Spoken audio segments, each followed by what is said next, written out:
I'm here with Bobbi, and we like to think of ourselves as your virtual business hug.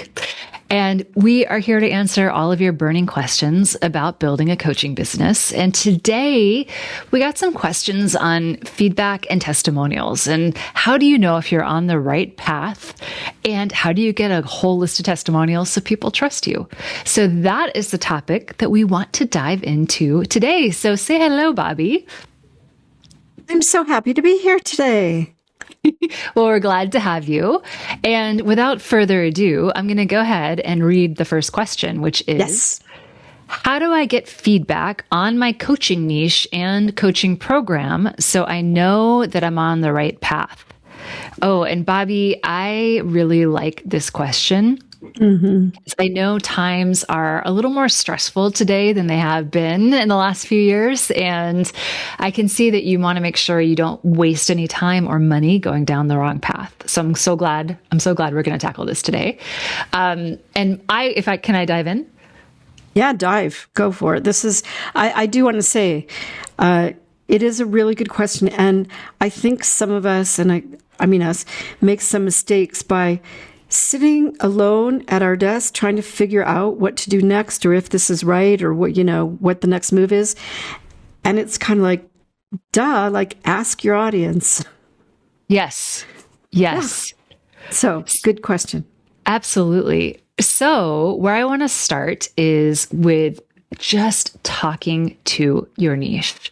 So never be afraid to go out and do informational interviews with real people, because you guys, humans buy coaching, AI doesn't buy coaching, and the mental voices inside your head do not buy coaching. So it's really important to talk with real people in your niche and learn from them that you are on the right path. So that is step one when designing any coaching program or offer, or just validating your niche, is go do informational interviews. And I like to talk with people and ask, what are they struggling with the most? What's keeping them up at night? Have they thought about getting help for this? What are they searching on right now? What help have they thought about? Or have they gotten help in this area in the past? And if so, what was it? And what would be different in their lives if they got this help?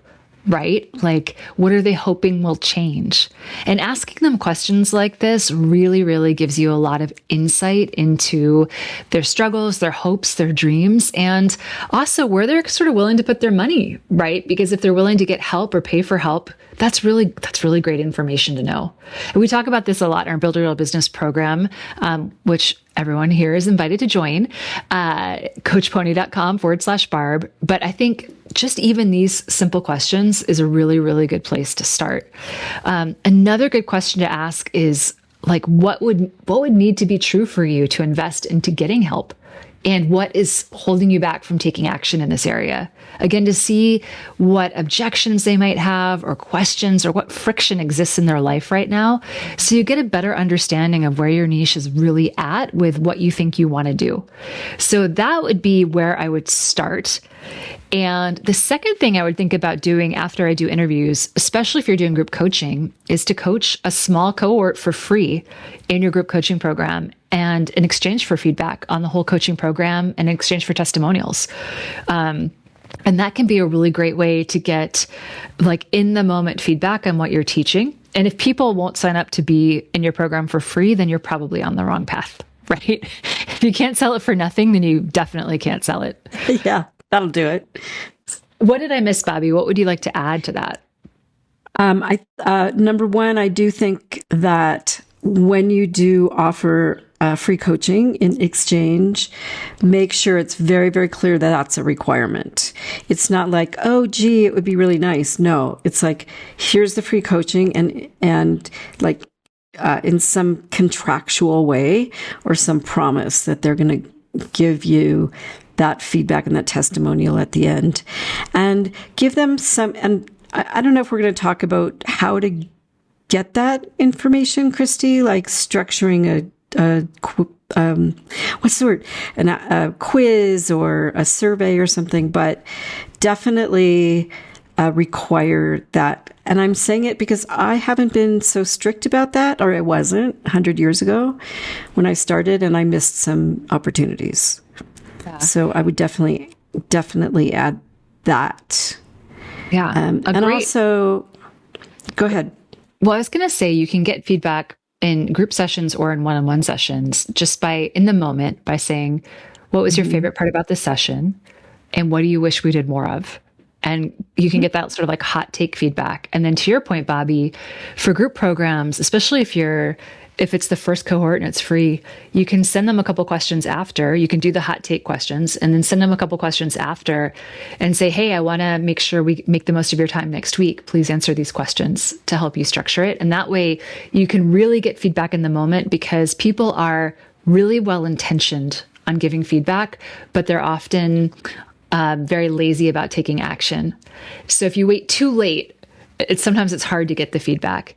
But if you do it when it's like directly impacting them and their experience with you, they're much more likely to give it, especially if you give them multiple ways to give it to you. And I love the like sort of instant hot take while you have their attention. So much easier. And a final thing is to give them a survey at the beginning or ending of a call and sit there and make them take it.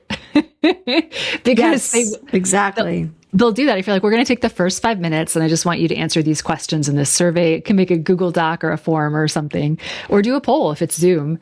And that's another way to get it while you have their attention.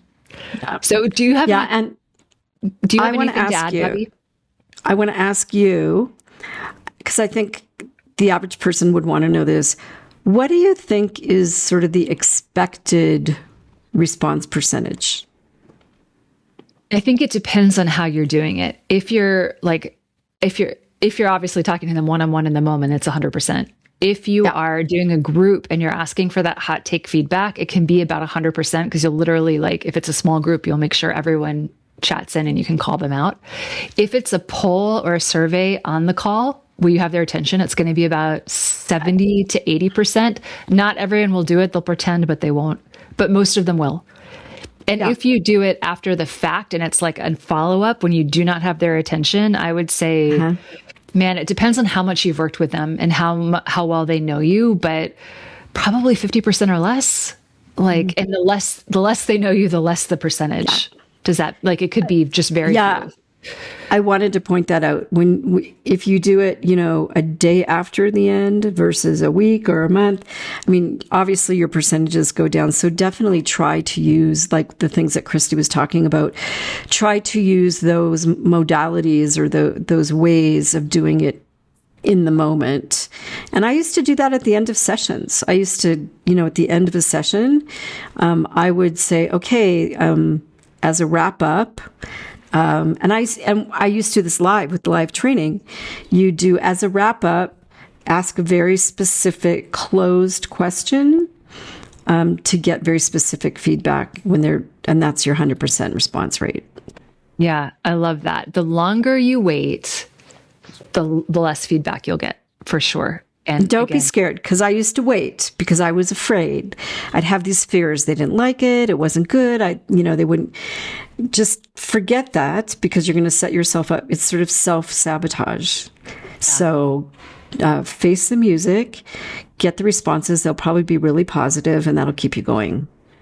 And one tip for this is I like to use the appreciative inquiry model for feedback whenever possible, which is, if you're unfamiliar, you can search on appreciative inquiry.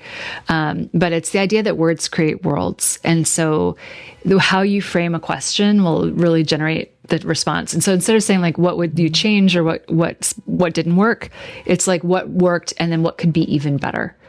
Because that produces a type of constructive feedback that's also going to be easier for you to hear, which is important. Yeah.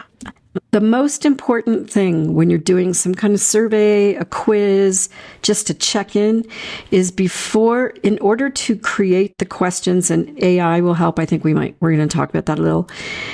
You have to start with what you want to know. So don't start with the questions.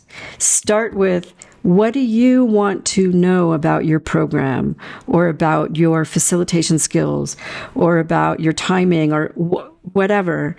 Start with you and what you need to know. And that's and then you turn that into the questions. Don't just start writing questions, because you'll get all kinds of feedback and you'll go, yeah, but I don't know this specific thing. Yeah. So always start with that. And then finally, the fewer questions, the more likely you are to get complete responses. It's good. So try to only ask the things that you really want to know. And for every question you add, you'll lose someone usually. So be very focused with your feedback, and you'll get a better response for sure. So Bobbi, are you ready to talk about testimonials? Yes, I am. So there's do we have a specific question about testimonials, or are we just going to dive in? No, we have a question. So the question is, I really want to collect great testimonials because I only buy things myself that have a lot of reviews.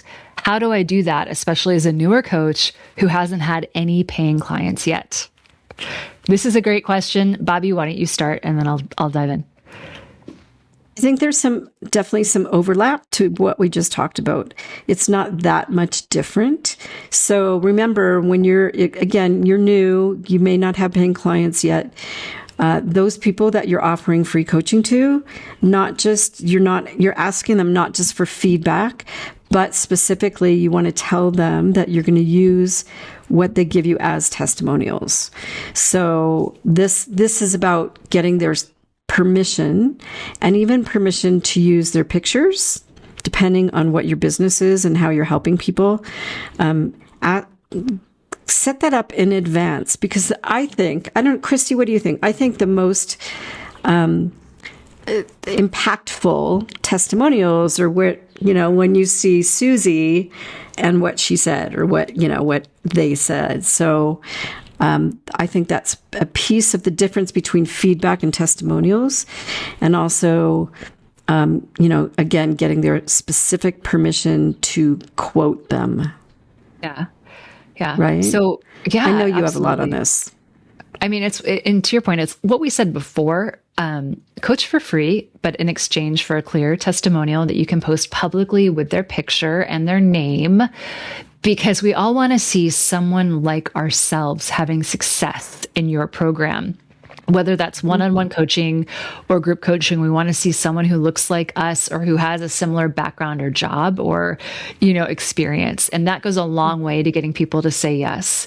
So as a new coach, what I did is I coached a few people in my niche for free in exchange for a written public testimonial, and a couple of them, I asked them to also act as a reference in the very beginning, so that my, people who were interested in working with me could actually reach out to them directly. And as of course I got a bigger profile, that didn't become nearly as relevant because I collected a lot more testimonials. So that's the first thing. And then definitely make sure in your last coaching session, you really dig into the progress and everything that really worked. And they'll often say something. And as to Bobbi's point, ask if you can use that. Say, I heard you say this. It was so nice to hear. Would you mind if I used that on my website for people who, like you, might want to hire me as their coach? Would you mind? And they'll often say yes. And my tip with this is just make it as easy as possible. Just make it as easy as possible. Like sometimes people in our Build a Real Business community, they post a comment in our Facebook group or on a Zoom call, and it's really great. And we'll say, hey, you posted this. We took off the last sentence. Is it okay if we use this? Because maybe they had identifying information or something. Is it okay if we use exactly this on our reviews page? So we don't ask them to write us a testimonial. We just notice something they said, which is already basically a testimonial. And we put it together for them and say, hey, can we use this? And that all they have to do is look at it and say yes or no. And we say, if you'd like to edit it or add anything, you're more than welcome. So they can do that. And it's so much easier than saying, hey, would you mind sitting down and writing a testimonial for us? Great. Or videoing. Yeah. Videoing is great. Like, and if we ask them to video, we say, could you answer these 3 questions and do a quick video for us? It's just a minute. Like, that's all we need. And so we give them something to kickstart them and to make it easy. And then we say, and here's how you give it to us. And it's super simple. Yeah. I was going to say that the idea of giving them structure is really important. And there's going to be people that will say, just write it and I'll and publish it, right? Or tell me what you want me to say, or, which is fair. I mean, that's okay. But, and what I used to do to give them some structure is to ask them, and this was what I did a lot of times with the wrap up with, when I did retreats or when I did some live training, is asking them, talk a little bit about where you were when we started and where you are now. And because in testimonial, that's really effective. Testimonial is when I came to this program, I was feeling this way, and here's what I was missing, and here's what, I was looking for. And now here's where I am. And that's a really effective structure for testimonial. So give them some kind of structure. And I think that'll help you get really something that's really effective. I love that. Can you say those two questions one more time, because they're so good? Where were you? And you could define what were you feeling? What was your life like? Depending, for me, it was what was your love life like, and how were you feeling about it when you started this program? And what is it like now, and how are you feeling now that the program's over? I love that. People should definitely steal this and use it. Bravo. Bravo. Steal. I will charge you later. Yeah, it's, and I've had so many people just, and the other thing too is I have one thing I would do differently than what you said, Christie. Instead of saying, is it okay if I use this? I would be a little more specific and say something like, like you said, what you said was so great and so helpful, and will really help other people to see, I'm going to use this on my website. Okay. It's just a little more closed. And instead of them, having to really think about it, you're going to get a yes, more likely going to get a yes. And their name, by the way, I always use first names or initials, because with dating advice and so forth, it was kind of private, and women didn't, 65-year-old women didn't want their name blasted on the internet. So when you always agree, obviously, to use initials or a first name. I think first name, last initial is okay. But I always prefer picture, first name, last name if possible, or picture, first name, last initial, just because in today's age, people, they really just want to see people. One thing we do in our community is when you join our online group, one of the rules is that wins can be shared. So if you post a win in our group, that we are allowed to repost it publicly. And that's just part of the contract of the group itself. And so that's something you can do especially once you start operating at the scale that I'm at, when you have bigger groups and things like that, and you're not working with one-on-one individuals, it's an easier way to be able to easily collect testimonials without having to do a lot of admin around each one. So we just, take screenshots and we share them that way. That's good. Yeah. And same thing when you're doing a virtual group program, before you start, make sure you get releases. It's not at the end, can I use this? Before you start, you want to get releases for audio and video. And that way, if something comes up just in conversation, I still ask for approval, but you have sort of formal legal approval to use it. Mm. And with that, Bobbi, I think we've covered a lot on testimonials. Is it time for business and life advice? I think it is. I'm going to start with my life tip, because I'm excited about this one, but I'm also I am too. I'm late to the party, but you guys, I just started watching Shrinking with my husband, and we just finished season 1. It's on Apple if you're curious. Harrison Ford, guy from How I Met Your Mother, really great cast. And it is so heartwarming and so well done. And these uncertain times, it's just nice to spend time with something that just is good. It's just nice to spend time with something that's good. So that is my life tip. If you need a little bit of escape, I highly recommend Shrinking. Bobbi, what's your business tip? Yeah, get off the news and go to some nice TV, really. My business advice is, just because another coach who appears to be successful tells you to do something, and us included, Christie's like, uh-oh, doesn't mean that's right for you. Doesn't mean that's right for you. I had a client recently, and so much of what she was talking about was, well, I'm in this mastermind, and this is what they said, and this is what she's doing, and they're doing it this way. And it wasn't that the coaches were wrong or I disagreed necessarily with them, but what I did disagree with was she's an individual, and she has certain skills, and she has secret sauce, and she has so many special things about her, and she also has things that she hates and she'll never be good at. So think very clearly about who you are as a person, what your joy is, what your skills are, and take a little bit here, take a little bit there. Take what works, but don't try to replicate someone else. That just never works. That was probably my biggest failure in my business, was trying to replicate a big successful coach and how she did it. And it cost me so much money. And it was a very negative experience, and it was my fault. Yeah. Yeah. That's really great advice. Always take in who you are, your lifestyle, what you want, what assets you've got. And just remember that we're all working with different stuff, and it's okay not to do everything that someone tells you. Unless it's us. Unless it's us, in which case do it all. But with that, Bobbi, let's go ahead and wrap up. Can you tell people how to find you? I'm at datelikeagrownup.com. And I also, if you're planning on moving to Mexico, can I say this, Christie? Please. Go to Soft Landing San Miguel. My dating business is kind of going down a little bit, and I'm enjoying a new business to help people move to Mexico. Yeah. Women especially. Bobbi has entered sort of a partial retirement with date coaching. And yeah, she's doing a little bit more locally in her community, which I think is really, really cool. So please go check it out, you guys. And if you're curious, we talked about Soft Landing Miguel and how Bobbi built everything with AI. But the key thing she had to know and do before she could ever use AI effectively. And we talked about that in one of our last podcasts. So go check that out.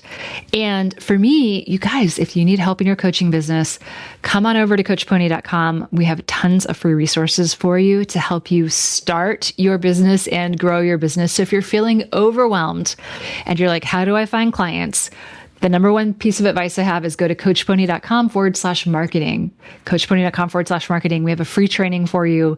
It'll sort you out and help you get started to finding paying coaching clients.